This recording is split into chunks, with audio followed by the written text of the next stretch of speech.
اللهم صل على سيدنا ومولانا محمد وعلى آل سيدنا ومولانا محمد وبارك وسلم. اعوذ باللہ من الشیطان الرجیم. بسم اللہ الرحمن الرحیم. خذ العفو وأمر بالعرف وأعرض عن الجاہلین. صدق اللہ العظیم. محبت اور عقیدت کے ساتھ درود ابراہیمی پڑھ لیجئے. اللہم صلی علی محمد وعلی آل محمد کما صلیت علی ابراہیم وعلی آل ابراہیم انک حمید مجید. اللہم بارک علی محمد وعلی آل محمد کما بارکت علی ابراہیم وعلی آل ابراہیم انک حمید مجید. صلی اللہ علی النبی الامی وآلہ واصحابہ صلی اللہ علیہ وسلم. صلاۃ و سلام علیک یا رسول اللہ. صلاۃ و سلام علیک یا رحمۃ للعالمین وعلی آلک واصحابک یا شفیع المذنبین.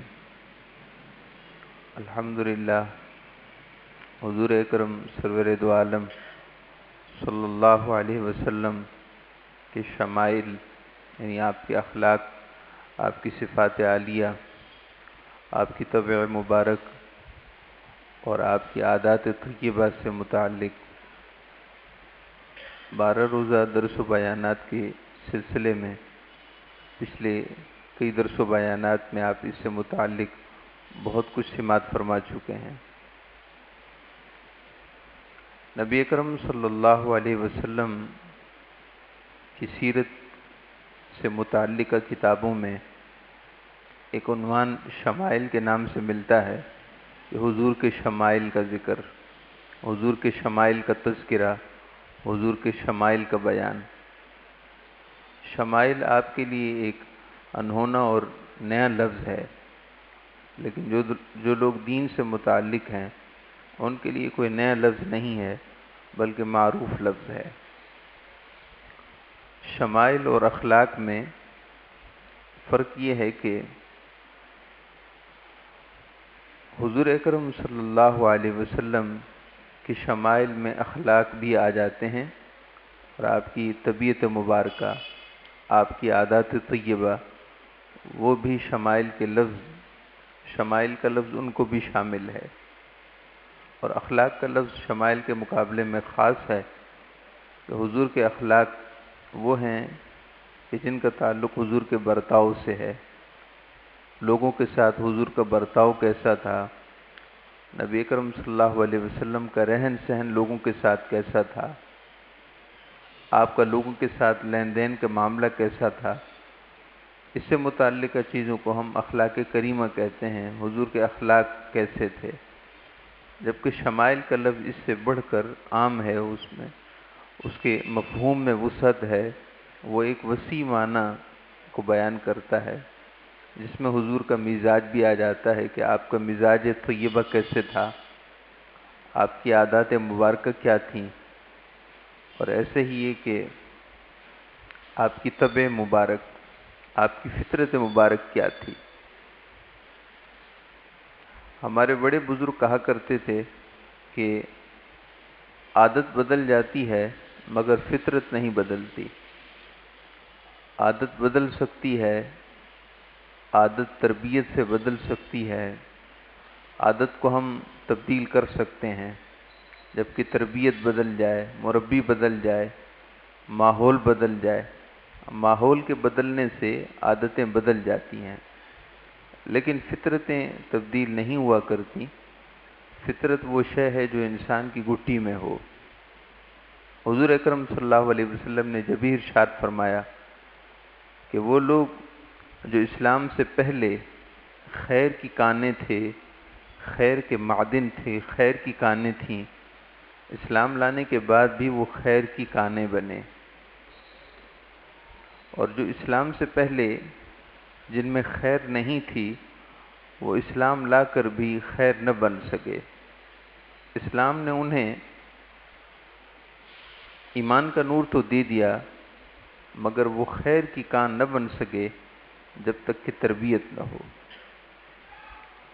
صرف ایمان کافی نہیں ہوتا، ایمان کے بعد تربیت بھی ضروری ہے تاکہ بری عادتیں اچھی عادتوں سے بدل جائیں، برے مزاج اچھے مزاج سے بدل جائیں، بری عادتیں اچھی عادتوں سے تبدیل ہو جائیں۔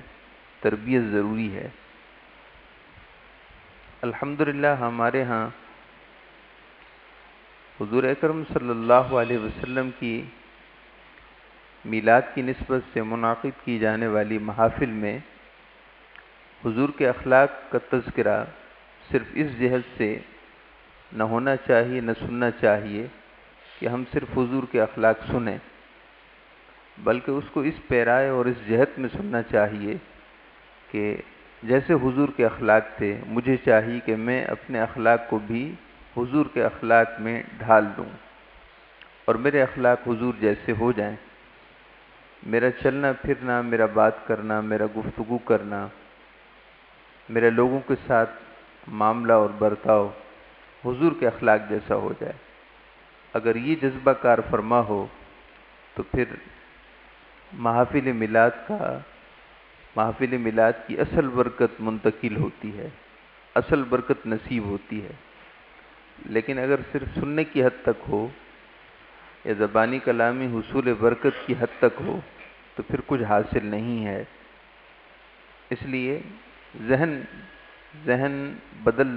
ذہن کا بدلنا اور نیت اور ارادوں کو بدلنا یہ بنیاد ہے۔ حضور کا ارشاد ہے کہ الاعمال بالنیات، اعمال کا دار و مدار نیتوں پر ہے۔ اگر نیت اور ارادہ اچھا ہو تو اللہ تعالیٰ اس نیت اور ارادے کی برکت عمل کی صورت میں عطا فرما دیتا ہے، اور اگر کسی کا ارادہ اور نیت ہی صرف سننے کی ہو، عمل کرنے کی نہ ہو تو سننے سے کوئی فرق نہیں پڑتا۔ محترم معزز سامعین کرام، اب بات کو سمجھیے کہ حضور اکرم صلی اللہ علیہ وسلم کے اخلاق، آپ کی صفات، آپ کی طبیعت مبارک اور آپ کی عادات طیبہ، ان چار چیزوں کے مجموعے کو حضور کے شمائل کہتے ہیں۔ آپ صلی اللہ علیہ وسلم کی شمائل وہ ہیں جو چار چیزوں سے مرکب ہیں، یعنی حضور کے اخلاق عالیہ بھی حضور کے شمائل ہیں، حضور کا مزاج مبارک بھی حضور کے شمائل ہیں، حضور کی طبیعت مبارک، آپ کی طبع مبارک، یہ بھی حضور کے شمائل ہیں، اور چوتھی چیز حضور کی عادات طیبات۔ نبی اکرم صلی اللہ علیہ وسلم کو اللہ تعالیٰ نے وہ اخلاق عطا فرمائے تھے، لوگوں کے ساتھ برتاؤ ایسا عطا کیا تھا کہ آپ کو بہتر برتاؤ کرنے کے لیے کوئی تکلف نہیں کرنا پڑتا تھا، لوگوں کے ساتھ اچھا معاملہ کرنے کے لیے اپنی طبیعت پر بوجھ نہیں ڈالنا پڑتا تھا، بلکہ آپ کے جسم اقدس سے، آپ کی زبان مبارک سے، آپ کے رکھ رکھاؤ سے خود بخود اچھی باتیں اور خود بخود خیر کی باتیں ظاہر ہو جاتی تھیں۔ مثلا اگر ہم کسی کے ساتھ احسان کرنا چاہیں تو بعض دفعہ دل نہیں چاہے گا کہ ہم احسان کریں، لیکن ہم طبیعت پر بوجھ ڈال کر، نفس پر بوجھ ڈال کر نیکی کریں گے تاکہ اللہ کی رضا حاصل ہو جائے، اللہ ہم سے راضی ہو جائے۔ تو ہمیں اولاً اپنی طبیعت پر کچھ بوجھ ڈالنا پڑے گا، طبیعت بوجھل ہو جائے گی کہ میں نے اس کے ساتھ نیکی کیوں کی، مجھے نہیں کرنی چاہیے تھی۔ نبی اکرم صلی اللہ علیہ وسلم کا اخلاق کریمانہ ایسا تھا کہ اللہ رب العزت نے آپ کو ایسی شان دی تھی کہ آپ کو کسی کے ساتھ نیکی اور بھلائی کرنے کے لیے اپنی طبع مبارک پر بوجھ نہیں ڈالنا پڑتا تھا، بلکہ خود بخود نیکی کی طرف آپ کی طبیعت مبارکہ میں کشش پیدا ہوتی اور آپ چاہتے کہ میں فلاں کے ساتھ نیکی کروں۔ اسی بات کو اللہ تعالی نے اس انداز میں بیان کیا ہے کہ وَإِنَّكَ لَعَلَىٰ خُلُقٍ عَظِيمٍ، اے پیارے حبیب، جہاں بھر کے لوگوں کو نیکی کرنے کے لیے نیکی کا ارادہ کرنا پڑتا ہے اور کئی تمہیدیں اور کئی کوششوں کے بعد نیکی عمل میں آتی ہے، مگر اے پیارے حبیب، ہم نے آپ کو سراپا اس طرح خیر بنا دیا ہے، آپ کو حسن اخلاق کا سراپا ایسا پیکر بنا دیا ہے کہ آپ جو گفتگو کرتے ہیں وہ گفتگو ہی حسن اخلاق بن جاتی ہے۔ حسن اخلاق نام ہی آپ کے برتاؤ کا ہے۔ ایسا نہیں کہ اچھا برتاؤ آپ کرتے ہیں اور وہ اچھا پہلے ہوتا ہے۔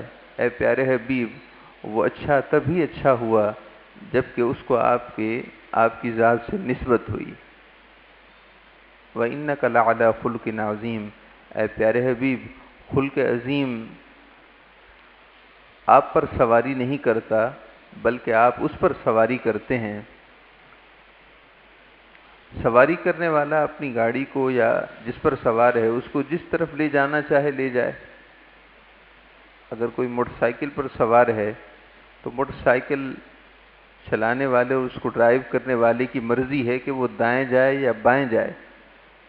اے پیارے حبیب، حسن اخلاق آپ کو محتاج نہیں، آپ حسن اخلاق کے محتاج نہیں بلکہ حسن اخلاق اپنے حسن اور خوبی میں آپ کو محتاج ہے۔ آپ جس مزاج اور عادت کو چاہیں اپنا لیں، اللہ تعالی نے آپ کی ذات اطہر کو ایسا کامل بنایا ہے کہ جو مزاج آپ اپنائیں گے اس کی آپ کے ساتھ نسبت اس بات کی دلیل ہے کہ وہ اچھا ہے۔ تو آپ کے اخلاق کریمہ اس قدر شان و شوکت والے تھے۔ اچھے اخلاق کسے کہتے ہیں اس کی بڑی تفصیل ہے۔ سچ بولنا اچھا اخلاق ہے، دوسروں کو معاف کر دینا اچھا اخلاق ہے، بدلہ نہ لینا، انتقام نہ لینا اچھا اخلاق ہے، عفو درگزر سے کام لینا اچھا اخلاق ہے، صبر کرنا اچھے اخلاق ہیں، وغیرہ وغیرہ۔ مگر علماء کرام نے اس کو قرآن پاک کی ایک آیت کے پس منظر میں 4 بنیادوں پر اس کو سوار کیا ہے کہ 4 بنیادیں ہیں جس میں 4 خوبیاں پائی جائیں اس کے اخلاق اچھے ہیں، جس میں 4 خوبیاں پائی جائیں اس کے اخلاق اچھے ہیں، اور جس میں 4 خوبیاں نہیں پائی جاتی اس کے اخلاق اچھے نہیں۔ اچھے اخلاق 4 خوبیوں میں 4 خوبیوں کے پائے جانے کا نام ہے۔ وہ آپ 4 باتیں آپ یاد کر لیں۔ نمبر 1 حلم، برداشت۔ نمبر 2 صبر، تکلیفوں اور پریشانیوں پر صبر کرنا۔ اور نمبر 3 عفو درگزر، معاف کر دینا۔ اور نمبر 4 دوسروں کے لیے اچھا چاہنا، خیر خواہی، مبادرت الی الخیرات، دوسروں کے لیے اچھا سوچنا اور اچھے کرنے کی کوشش کرنا۔ دوبارہ شمار کیجئے، دوبارہ گنتی کیجئے۔ اچھے اخلاق بنیادی طور پر 4 چیزوں کے پائے جانے کا نام ہے۔ پہلی بات یہ ہے کہ برداشت ہونی چاہیے، دوسری بات یہ ہے کہ صبر ہونا چاہیے، تیسری بات یہ ہے کہ ترک المؤاخذہ، اگر کسی سے غلطی ہو گئی اور وہ معافی مانگ رہا ہے تو اچھے اخلاق کا تقاضا یہ ہے کہ اس کو معاف کر دیا جائے۔ اور چوتھی بات یہ ہے کہ خیر خواہی، دوسروں کے لیے اچھا کرنا۔ اچھا کرنا اسی وقت ہوگا جب ہم اچھا چاہیں گے، تو اچھا چاہنا اور اچھا کرنا۔ خالص علمی زبان میں، یعنی ہماری علم کی اصطلاح میں، ان 4 باتوں کی تفصیل یہ ہے۔ برداشت اور حلم کسے کہتے ہیں؟ برداشت اور حلم یہ نہیں ہے کہ انسان اپنے آپ کو خود ہی تکلیف میں مبتلا کر دے اور اس کے بعد تکلیف میں صبر کرے اور کہے کہ میرے اندر حلم ہے، برداشت ہے۔ حلم اس شے کا نام ہے کہ اگر ایسے حالات پیدا ہو جائیں کہ جو انسان کے لیے پریشان کن ہوں، عند الاسباب المحرکات، اشتعال انگیز معاملات اور حالات پیدا ہو جائیں، ایسے حالات جو انسان کو توڑ کر رکھ دیں، دکھ ہوں، پریشانیاں ہوں، مصائب و آلام ہوں، خدا نخواستہ انسان قرض میں مبتلا ہو جائے، خدا نخواستہ کسی بیماری میں مبتلا ہو جائے، خدا نخواستہ بچے بیمار ہو جائیں، خدا نہ خواستہ کسی آسمانی زمینی ناگہانی آفت میں انسان گھر جائے، پریشانی مبتلا ہو جائے، یہ کسی ظالم سماج، ظالم مزاج رکھنے والے شخص کی گرفت میں پکڑا جائے اور انتہائی جہالت آمیز سلوک کیا جائے، ایسے میں اگر کوئی شخص اپنے وقار کو قائم رکھتا ہے، اپنے وقار کو اور اپنے مزاج کو اچھے حال پر قائم رکھے، تو علماء ارشاد فرماتے ہیں کہ یہ حلم ہے۔ ان الحلم حالت توکر ان الحلم حالت توکر وثبات عند الاسباب المحرکات، کہ پریشان کر دینے والے معاملات میں انسان اپنے وقار کو قائم رکھے، اپنا وقار کھو نہ بیٹھے، تو اس کا مطلب یہ ہے کہ اس میں حلم ہے۔ بعض دفعہ ایسا ہوتا ہے کہ ہم اچھا بولتے ہیں، ہماری زبان پر گالم گلوچ نہیں ہوتی، لیکن کسی ایسے شخص سے واسطہ پڑتا ہے جو مجبور کر دیتا ہے کہ ہماری زبان پر گالم گلوچ ہو۔ ہم نہیں چاہتے کہ ہم غصہ کریں یا غصے کی حالت میں زبان سے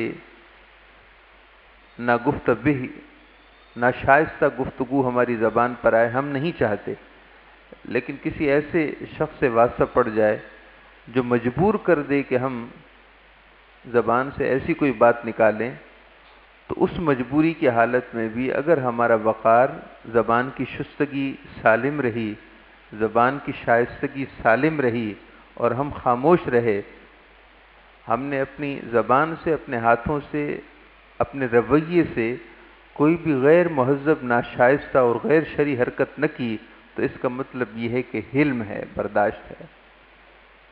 حضور نبی اکرم صلی اللہ تعالی علیہ وسلم کے حلم کے بے شمار واقعات ہیں، بے شمار احادیث ہیں آپ کے حلم کے۔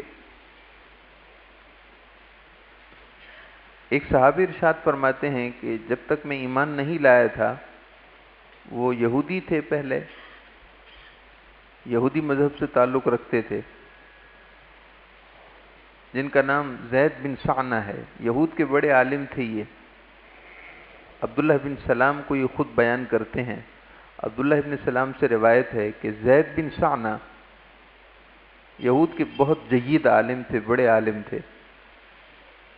انہوں نے حضرت عبداللہ کو یہ بات بیان کی کہ میں نے آسمانی کتابوں میں حضور کی جتنی علامتیں پڑھ رکھی تھیں، وہ ساری علامتیں میں نے حضور میں دیکھ لیں، وہ ساری نشانیاں میں نے دیکھ لیں، واقعی وہ ساری باتیں حضور میں پائی جاتی تھیں۔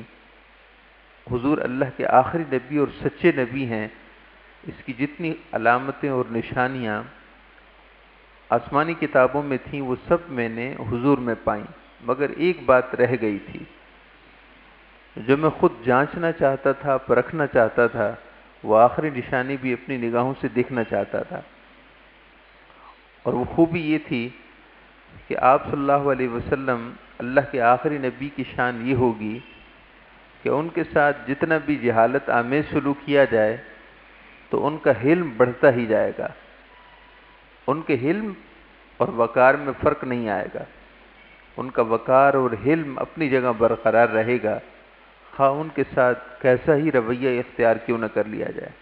یہ وہ بات تھی جو میں حضور میں دیکھنا چاہتا تھا۔ سو میں نے ایک ہیلہ کیا، اور ہیلہ یہ کیا کہ میں حضور اکرم صلی اللہ علیہ وسلم کے پاس گیا اور میں نے آپ سے عرض کی کہ مجھے اتنی کھجوریں آپ سے خریدنی ہیں۔ نبی اکرم صلی اللہ علیہ وسلم نے ارشاد فرمایا کہ ابھی دستیاب نہیں ہیں، اتنے ہفتے بعد یا اتنے مہینے بعد، آپ نے کچھ دنوں یا کچھ ہفتوں کے لیے ارشاد فرمایا کہ دستیاب ہوں گی اور تمہیں دے دی جائیں گی۔ تو زید بن سعنہ کہنے لگے چلیے ہم آپس میں سودا کر لیتے ہیں، ہم آپس میں سودا کر لیتے ہیں، ڈیل کر لیتے ہیں۔ آپ صلی اللہ علیہ وسلم نے میری استدعا پر مجھ سے سودا کر لیا، پیسے طے ہو گئے، درہم طے ہو گئے، درہم دینار جو بھی تھے طے ہو گئے، اور میں نے نقد درہم، اس کی نقد قیمت حضور کو ادا کر دی، اور طے پا گیا کہ اتنے دنوں بعد حضور مجھے وہ مخرق کھجوریں میرے حوالے کر دیں گے۔ میں وقت کا انتظار کرنے لگا، ابھی 2 دن باقی تھے۔ میں جان بوجھ کر 2 دن پہلے ہی آپ صلی اللہ علیہ وسلم کی بارگاہ میں پہنچ گیا، اور میں نے اپنا چہرہ بہت غضبناک بنا لیا تھا۔ میں نے اپنے آپ کو بہت غصے کی حالت میں ظاہر کیا۔ میں نے آپ صلی اللہ علیہ وسلم کی طرف غضبناک ہو کر دیکھا، اور انتہائی سخت لب و لہجے میں حضور سے نہ صرف مخاطب ہوا، بلکہ میں نے آپ صلی اللہ علیہ وسلم کا پیرہن مبارک، آپ کا قمیص مبارک، وہ اپنے ہاتھ میں پکڑ کر زور سے کھینچا۔ پھر میں نے آپ صلی اللہ علیہ وسلم کا نام لے کر کہا، اے محمد، کیا تم میرا حق نہیں دو گے؟ اے عبد المطلب کی اولاد، اللہ کی قسم تم سبھی بہت ٹال مٹول کرنے والے ہو۔ تمہارے سارے خاندان کی یہی عادت ہے کہ تم دوسروں کا حق لے لیتے ہو، اور مجھے تمہاری عادتوں کے بارے میں پہلے ہی تجربہ ہو چکا ہے۔ میں تمہیں اچھی طرح جانتا ہوں۔ معاذ اللہ، استغفر اللہ۔ اس طرح کے کلمات زید بن ثانہ نے کہے۔ اب حضور کی بارگاہ تھی، یہ عام بارگاہ نہ تھی، بلکہ حضور کی بارگاہ اللہ ہی کی بارگاہ ہے۔ سیدنا عمر فاروق رضی اللہ تعالیٰ عنہ اور دیگر صحابہ کرام حضور کی بارگاہ کے آداب سے اچھی طرح واقف تھے۔ سیدنا عمر فاروق نے عرض کی، یا رسول اللہ صلی اللہ علیہ وسلم، مجھے اجازت دیجیے کہ میں اس جری اور ظالم شخص کی گردن اڑا دوں۔ اور میری طرف دیکھ کر عمر فاروق رضی اللہ تعالیٰ عنہ ارشاد فرمانے لگے کہ ای عدو اللہ، اے اللہ کے دشمن، اتقول لرسول اللہ صلی اللہ علیہ وسلم ما اسمعو، تم عقل اور ہوش میں ہو کہ تم کس سے بات کر رہے ہو؟ سیدنا عمر فاروق زید بن ثانہ سے کہنے لگے، ارشاد فرمانے لگے کہ تم ہوش و حواس میں ہو، تمہاری عقل کام کر رہی ہے کہ تم کن کی بارگاہ میں حاضر ہو؟ تم ایسی گفتگو کر رہے ہو، اور وہ بھی حضور سے گفتگو کر رہے ہو۔ تم انہیں کہہ رہے ہو کہ تمہیں حق دیں، یہ تو وہ ہیں جو مظلوموں کو ان کا حق دلوانے کے لیے آئے ہیں۔ یہ وہ ہیں جو ظالم کا تعین کر کے مظلوم کا حق اس سے دلوانے کے لیے آئے ہیں، اور تم انہی سے کہہ رہے ہو کہ تمہاری حق تلفی کریں گے۔ حضور اکرم صلی اللہ علیہ وسلم کے بارے میں حضرت زید بن ثانہ کے الفاظ یہ ہیں کہ میں جس قدر تعدی کر رہا تھا اور جس قدر حد سے بڑھ رہا تھا، میں حیران تھا کہ آپ صلی اللہ علیہ وسلم اسی طرح تحمل اور وقار کے ساتھ تشریف فرما تھے۔ چہرے مبارک پر غصے کے آثار کہیں بھی ظاہر نہ ہوئے، نہ آپ صلی اللہ علیہ وسلم کے جسم اقدس پر کوئی ایسی چیز ظاہر ہوئی جس سے یہ اندازہ ہوتا ہو کہ حضور میری جہالت کا جواب کسی رویے اور طریقے سے دیں گے۔ حضور بڑے سکون اور تحمل کے ساتھ سنتے رہے اور مسکراتے رہے۔ حضور تبسم فرماتے رہے۔ میں جس قدر جہالت میں حد سے بڑھ رہا تھا، حضور کا وقار اسی طرح مزید شان و شوکت کے ساتھ جھلک رہا تھا۔ حضور صلی اللہ علیہ وسلم نے ارشاد فرمایا کہ اے عمر، زید بن ثانہ کو رہنے دو، میری بات سنو۔ انا وہو کنا احوج الی غیر ھذا منک یا عمر، اے عمر فاروق، یہ اپنا حق لینے کے لیے آیا ہے۔ زید بن ثانہ اپنے حق کا مطالبہ کر رہے ہیں، 2 دن پہلے ہی صحیح مگر مانگ تو اپنا حق رہے ہیں۔ 2 دن پہلے صحیح مگر اپنا حق مانگ رہے ہیں، اپنی کھجوریں مانگ رہے ہیں 2 دن پہلے ہی صحیح۔ تمہیں بجائے اس کے کہ زید بن ثانہ کو تم اس طرح مخاطب کرو اور انہیں اس طرح کے تہدیدی کلمات ان کے ساتھ کرو، تمہیں چاہیے کہ مجھے سمجھاؤ اور مجھے کہو کہ یا رسول اللہ اس کو حق دے دیں۔ سبحان اللہ۔ نبی اکرم صلی اللہ تعالی علیہ وسلم نے ارشاد فرمایا، یا عمر، اے عمر، بجائے اس کے کہ تم بجائے اس کے تم ان پر ناراض ہو، تمہیں تو یہ چاہیے کہ مجھ سے کہو کہ یا رسول اللہ اس کا حق دے دیں۔ تأمرنی بحسن الاداء وتأمرہ بحسن اتباع، تمہیں چاہیے کہ مجھے یہ کہو کہ یا رسول اللہ اس کا حق دے دیں، 2 دن پہلے ہی دے دیں مگر حقدار کا حق دے دیں۔ نبی اکرم صلی اللہ علیہ وسلم نے ارشاد فرمایا کہ جائیے اس کو لے جائیے، اور جہاں کھجوریں ہیں، جہاں حضور نے کھجوریں رکھی تھیں یا رکھوائی تھیں، ارشاد فرمایا کہ وہاں سے ان کا حق دے دو، اور جتنی کھجوریں بنتی ہیں اس کے علاوہ 20 سا، اب سا کا اندازہ کیجئے گا کہ سا اچھا خاصا ایک پیمانہ ہے، تقریباً 4 کلو کے برابر ہے۔ ارشاد فرمائے کہ 1 سا نہیں، 2 سا نہیں، 20 سا زیادہ اور اضافی کھجوریں ان کو اور دے دو، وہ جو دینی ہے وہ بھی دے دو، اور 20 سا کھجوریں اضافی دے دو۔ یا رسول اللہ یہ اضافی کھجوریں آپ کیوں دے رہے ہیں؟ اس نے تو آپ کو پریشان کیا ہے، اور آپ کو آپ کے خانوادے اور خاندان کے اعتبار سے ناشائستہ کلمات کہے ہیں، پھر بھی آپ اس کے ساتھ اس قدر خیر کا معاملہ ارشاد فرما رہے ہیں۔ ارشاد فرمائے کہ اے عمر، جو تم نے اس سے غصے کے ساتھ گفتگو کی ہے، اور جس طرح تم نے اس کے ساتھ رویہ رکھا ہے، اور اس کا دل خوف زدہ کیا ہے، تاکہ اس کا بدلہ ہو جائے، حق بھی مل جائے اور اس کا بدلہ بھی مل جائے۔ زید بن ثانہ کہتے ہیں کہ سیدنا عمر فاروق مجھے اپنے ہمراہ لے گئے، اور حضور کے ارشاد کے مطابق میری مقررہ کھجوروں کے ساتھ ساتھ 20 سا اضافی کھجوریں میرے حوالے کیں۔ اس وقت میں نے عمر فاروق سے مخاطب ہو کر کہا، اے عمر، میری بات پر ناراض نہ ہونا، میں حضور اکرم صلی اللہ علیہ وسلم پر ایمان لاتا ہوں اور آپ کو اللہ کا آخری نبی اور رسول مانتا ہوں۔ میں صرف یہ دیکھنا چاہتا تھا کہ آسمانی کتابوں میں آپ کی یہ نشانی کہ آپ کے ساتھ جس قدر جہالت آمیز رویہ اختیار کیا جائے، حضور کا حلم اور برداشت اتنی ہی بڑھتی رہے گی۔ میں یہ نشانی دیکھنا چاہتا تھا، صرف سننے سے نہیں بلکہ اپنے رویے اور برتاؤ سے دیکھنا چاہتا تھا، سو میں نے دیکھ لی۔ یقیناً آپ صلی اللہ علیہ وسلم کی یہی شان ہے کہ آپ کے ساتھ جتنا بھی میں نے ظالمانہ رویہ اختیار کیا، حضور کا حلم، برداشت اور وقار اتنا ہی بڑھتا رہا۔ فَأُشْهِدُكَ انی رضیت باللہ ربا وبالاسلام دینا وبمحمد صلی اللہ علیہ وسلم نبیہ۔ اے عمر، میں آپ کو گواہ بنا کر اپنے ایمان کا اعلان کرتا ہوں کہ میں اللہ کے رب ہونے پر راضی ہوں، اور اسلام کے دین ہونے پر راضی ہوں، اور محمد مصطفیٰ صلی اللہ علیہ وسلم کے نبی ہونے کو میں تسلیم کرتا ہوں۔ تو حضور اکرم صلی اللہ علیہ وسلم کا اخلاق ایسا تھا۔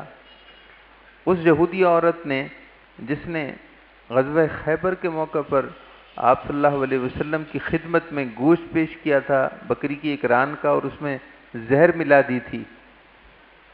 ملا دیا تھا، آپ صلی اللہ علیہ وسلم نے اس گوشت کو اپنے دہن مبارک میں، منہ مبارک میں رکھ بھی لیا تھا، اور پھر اس کو فوراً باہر نکال دیا۔ ارشاد فرمائے کہ میرے رب نے مجھے مطلع فرما دیا ہے کہ اس میں زہر ملایا گیا ہے۔ وہ عورت پکڑی گئی، صحابہ کرام غضبناک تھے، ناراض تھے کہ اس کو فوراً 2 لخت کر دیا جائے، اس کو سزا دی جائے، عبرتناک سزا دی جائے۔ نبی اکرم صلی اللہ علیہ وسلم ارشاد فرمائے کہ نہیں، اللہ تعالیٰ نے مجھے ارشاد فرمایا ہے کہ وَأَعْرِضْ عَنِ الْجَاهِلِينَ، اے پیارے حبیب، آپ کی شان یہ ہے کہ جو آپ کے ساتھ برا کرے آپ اس کے ساتھ اچھا کیجئے، آپ کسی سے اپنی ذات کے لیے انتقام نہ لیجئے۔ خُذِ الْعَفْوَ وَأْمُرْ بِالْعُرْفِ، آپ لوگوں کو معاف کر دیا کیجئے، میرے رب کا مجھے حکم ہے اس لیے میں اس کو معاف کرتا ہوں۔ حضرت سیدنا ایک سفر کے دوران نبی اکرم صلی اللہ علیہ وسلم کا تعاقب کرتے ہوئے ایک شخص پکڑا گیا، اور موقع کی حالت میں، واردات کی حالت میں پکڑا گیا کہ سب صحابہ کرام آرام فرما تھے۔ اس ظالم شخص نے حضور ہی کی تلوار اپنے ہاتھ میں لے کر حضور کو شہید کرنا چاہا۔ آپ صلی اللہ علیہ وسلم کہ جسم اقدس کی جلالت اور ہیبت سے وہ تھر تھر کانپنے لگا اور ہاتھ سے اس کی تلوار گر گئی۔ نبی اکرم صلی اللہ علیہ وسلم نے اپنے دست مبارک میں اپنی تلوار اٹھا لی اور ارشاد فرمایا کہ کچھ دیر پہلے تم یہ کہہ رہے تھے من یمنعک منی یا محمد، اے محمد آپ کو کون بچا سکتا ہے، اب تم خود بتاؤ کہ تمہیں کون بچا سکتا ہے۔ تو وہ کہنے لگا کہ آپ کے بارے میں نے سنا ہے کہ اللہ کے آخری نبی محمد مصطفیٰ کی شان یہ ہے کہ وہ انتقام نہیں لیتے، مجھے یقین ہے کہ آپ انتقام نہیں لیں گے، مجھے معاف کر دیں گے۔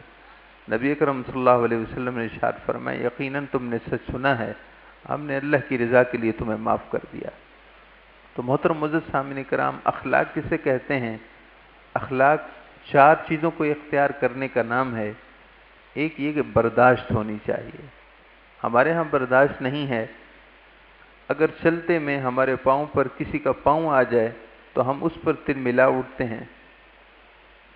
خدا نخواستہ اگر کسی کے ساتھ چل رہے ہوں اور اس کی طرف سے کچھ غیر ارادی طور پر، اس کا ارادہ نہیں تھا، غیر اختیاری طور پر اگر اس کا پاؤں کیچڑ میں جا لگا اور چھینٹے اڑ کر ہمارے کپڑوں پر آ پڑے تو ہم آپے سے باہر ہو جاتے ہیں، غصے سے بے قابو ہو جاتے ہیں۔ ایسے ہی گھر کے اندر کا ماحول آپ دیکھیے کہ میاں بیوی کے درمیان روز مرہ ہونے والے جھگڑوں میں بنیادی طور پر جو چیز نہیں ہے وہ برداشت نہ ہونا ہے، برداشت نہیں ہے، اولاد میں برداشت نہیں ہے، بہن بھائیوں میں برداشت نہیں ہے، پڑوسیوں میں برداشت نہیں ہے۔ پڑوسیوں کے درمیان ہونے والے جھگڑوں کی بنیاد چھوٹی چھوٹی باتوں پر ہے، بالکل چھوٹی سی غیر معمولی سی باتیں ہیں جن کو ہم ایک ہوا بنا لیتے ہیں اور اس بنیاد پر بھی جھگڑے چلتے ہیں۔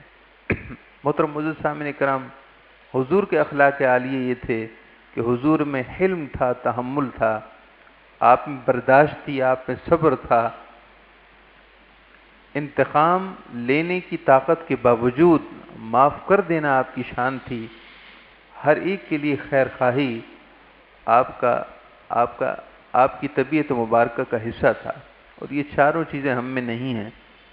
لہٰذا اگر ہم چاہتے ہیں کہ نبی اکرم صلی اللہ علیہ وسلم کے اخلاق عالیہ کی برکات ہمیں نصیب ہوں تو اس کا طریقہ یہ ہے کہ ہم آپ کے اخلاق عالیہ کے مطابق اپنی زندگی بھی گزاریں، تحمل اور برداشت سے کام لیں، بے صبری نہ ہو۔ اگر ضروری ہو انتقام لینا تو پہلے دین اور شریعت سے پوچھ لیں کہ مجھے انتقام لینا ہے، اس کا طریقہ کیا ہے، مجھے فلاں شخص سے انتقام لینا ہے، اس کا طریقہ کیا ہے۔ کہیں انتقام کی نوعیت کچھ ہوتی ہے اور کہیں انتقام کی نوعیت کچھ۔ اگر ایک شخص نے دوسرے کو خدا نہ خواستہ اگر اس کی چوری کی ہے تو یہ کوئی انتقام نہیں ہے کہ یہ چاہے کہ میں بھی اس کی چوری کر لوں۔ ہم نے اپنے عقل کی بنیاد پر انتقام کو مختلف صورتیں دے دی ہیں، حالانکہ وہ انتقام نہیں ہے، وہ بلکہ وہ گناہ ہے۔ تو اگر انتقام لینا ہی ہو تو دین اور شریعت سے پوچھ لیں کہ انتقام لینے کا طریقہ کیا ہے۔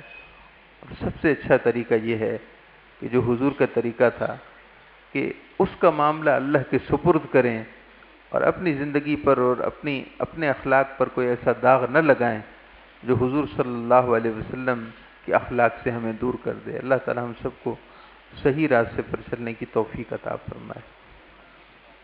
صلاۃ والسلام کے لیے کھڑے ہو جائیں۔